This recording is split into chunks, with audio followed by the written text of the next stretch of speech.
Welcome to the Deep Dive. This is the place where we take the sources you send our way, we cut through all the noise, and really just deliver the essential knowledge you need to get up to speed fast. We're not here to read from a textbook, we're here to give you the blueprint. And today, we're getting into something really fascinating, a kind of meta-analysis, you could say. We have excerpts from a document called Oceanoj, which, if you don't speak Persian, translates roughly to the placeholder document. Inserted text, something like that. It's a functional title. Exactly. And within that, we are zeroing in on one very specific section. It's labeled Cristiano Ronaldo's Success Formula. Hmm? So our mission today isn't to, just list the steps of the formula. We don't even have the full context for that. We just have the excerpt. Exactly. What we're going to do is unpack the framing of this knowledge. What does it tell us about how people seek out and consume information when you label something this way? Okay, so let's get right into it. A title like Success Formula, it just immediately sets this really powerful expectation for you, the learner. It really does. It implies that this incredibly complex, personal, often messy journey of achievement can be, broken down, systematized? Made repeatable. Yes, perfectly repeatable. What stands out to you about just the magnetic pull of a label like that? Well, what's so fascinating is the psychological weight of that specific word. Formula. Right. It's a term borrowed from mathematics, from science. It doesn't just promise advice or a few suggestions. It promises a structured methodology. An equation. An equation, exactly. It suggests that if you input variable X, Y, and Z, you should get this predictable, measurable result. Success. And for someone who wants to learn quickly, that must be incredibly appealing. Oh, immensely. Especially now, in a world that's just flooded with vague, abstract self-help advice. That kind of structure, it offers comfort. It offers, immediate utility. It's a clear path. It is. It tells you, don't worry about the million other things. Just follow these steps. But doesn't that raise a huge question about, honesty? I mean, is the whole concept of a formula fundamentally a bit dishonest? How so? Because success at that level, at a global icon level, it's never just a linear equation, is it? It involves luck, systemic advantages, raw genetic talent you can't teach. Of course. So does calling it a formula risk just completely ignoring all those messy, chaotic, and frankly non-replicable parts of it?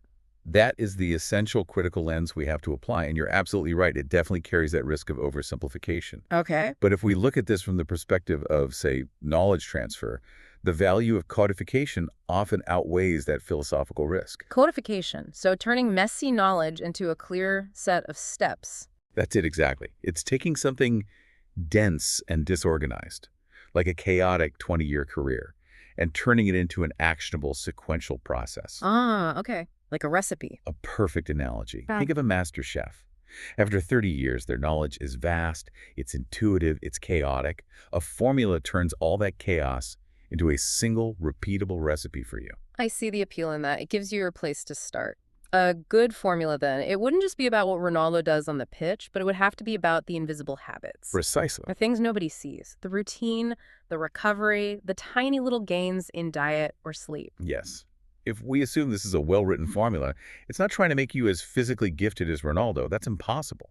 It's trying to let you replicate his system. Okay, his system. The learner is looking for the methodology that allowed him to maintain that peak performance for, 2 decades. The formula provides that framework, suggesting that things like discipline and routine are universal variables that anyone can work on. So the promise of that structure is the real selling point. Let's shift, though, to the subject of the formula, because this, to me, is where it gets really interesting. The formula isn't abstract. It's explicitly tied to one single person, Cristiano Ronaldo. He's the anchor.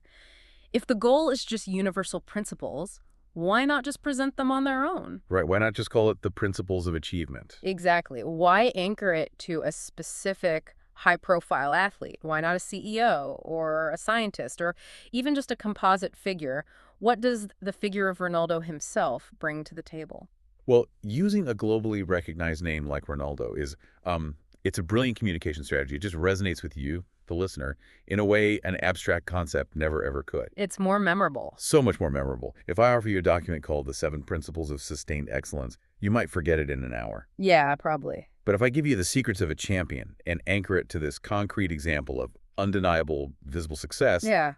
well, the concepts become instantly relatable. And inspirational, I imagine. Deeply inspirational, yes.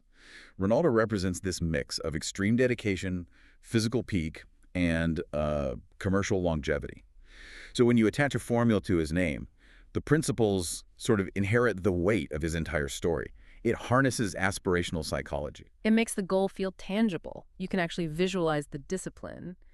But, okay, that brings up the next obvious hurdle for the learner, doesn't it? Which is, Well, what if your goals have nothing to do with sports? Does focusing on such a unique person mean the formula is universally applicable to, say, a software developer? Or is it really only for athletes? and that is the core dilemma of all person-specific success literature. Its real utility hinges completely on its transferability. On whether you can take the ideas and apply them elsewhere. Exactly. A good formula, even if it's inspired by one person, has to abstract the universal principles, the mindsets that go beyond that specific field. So things like what? Well, if the formula focuses on maximizing recovery, designing efficient routines, or maintaining a competitive hunger, those principles are highly transferable. Okay, I can see that. You can apply competitive hunger to a product launch. Or an efficient routine to a writing schedule. Absolutely. But what if it doesn't? What if the formula gets bogged down in the specifics, like, I don't know, a particular weight training routine? Then its application is limited. That's where you, the learner, have to step in and apply your own critical thinking. If it's too specific to the highly structured world of professional sports, then it might only be useful for motivation. The actual methods might not work for you. They might even fail you. The key is to separate the method from the principle. Method versus principle. Give me an example. The method might be sleep 12 hours a day in a hyperbaric chamber. Right, which I don't have. Exactly. But the principle is prioritize absolute recovery. So the learner needs to adapt that principle to their own life. Maybe that means just turning off screens an hour earlier instead of trying to find a chamber. So the source provides the motivation, but it demands adaptation from you. Maximum motivation, but it demands maximum adaptation. That's a great way to put it. Okay, that's a fantastic analysis. Now let's pivot one more time and look at the structure of the source document itself. Because there's a lot of meaning just in that title. Ian Linshaw, the Cent Greater Z document. Absolutely. We have to remember what we have is explicitly labeled excerpts from that larger placeholder document. Right, and what does that tell us? Well, a placeholder document is usually an internal, functional thing. It's often put together quickly, maybe for briefing or internal training, or just to pull together research from different places. It's not a polished final book. Not at all. And that means the selection process for these excerpts is highly curated. Someone has already gone through the dense original material, and they've pulled out what they thought were the most impactful or relevant parts. For rapid consumption. Exactly. And for you, the learner, what does that really mean? It means you're being handed a massive shortcut. The curator or editor has respected your time enough to just give you the distilled nuggets. You get to jump straight to the highlights. You do. But our role here is to leverage that, but also to recognize what might be intentionally missing because of it. That's a crucial point. This excerpt format, it promises efficiency, but it also, it subtly limits the context. Without the full document, we might be missing crucial disclaimers. Or qualifying statements, for sure. Or the author's own background, or, I don't know, detailed context on Ronaldo's setbacks and failures, maybe. And when you rely on excerpts, you are inherently trusting the judgment of that curator. They're the ones deciding what counts as essential knowledge. Which, for someone who just needs a quick brief for a meeting, is perfect. It's ideal. It forces focus. We aren't analyzing a whole manuscript. We're analyzing the high-impact elements that were chosen specifically for rapid knowledge transfer. The what and the how, but maybe not the deeper why. Okay, so let's synthesize this. Let's pull together what we've learned just from looking at the source's structure and its labels.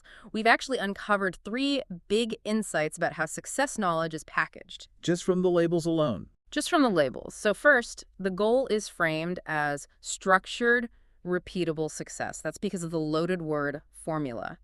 It promises an equation which gives you that immediate sense of clarity. Right. And second, the teaching method is brilliantly anchored by a high-profile, globally known figure, Cristiano Ronaldo. This makes abstract ideas feel concrete, relatable, and deeply motivating. It taps into aspiration. And third, the delivery itself is pre-curated and distilled. It's an excerpt from a placeholder document that guarantees you're getting straight to the critical points without wasting time. But it also means you have to be ready to fill in some of that missing context yourself. We're essentially getting the fast track to understanding how success gets codified for maximum impact. The genius here is really in the packaging and the promise, isn't it? It is. It's not just about what the formula says, which we have to assume is solid advice. It's about how efficiently and appealingly that knowledge is delivered. That structure, that promise of a shortcut, that's the real hook. So, what does this all mean for you listening right now? We've just processed a really fascinating source, and we focused on the cognitive framing of knowledge. We looked at the power of calling success a repeatable formula and tying it to one inspiring person. And by doing that, we know exactly what the source promises you, but also where its potential blind spots might be. Which brings us to the core takeaway today.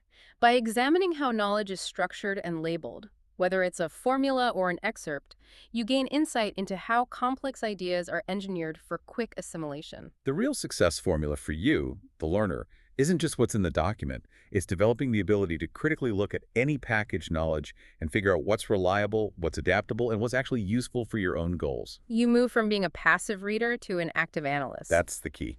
That discernment is everything. So as you go out and encounter other formulas and frameworks in your own work, we want to leave you with a final provocative thought to think about. If success really can be codified into a formula, how much of that formula is about the deliberate, structured application of its steps?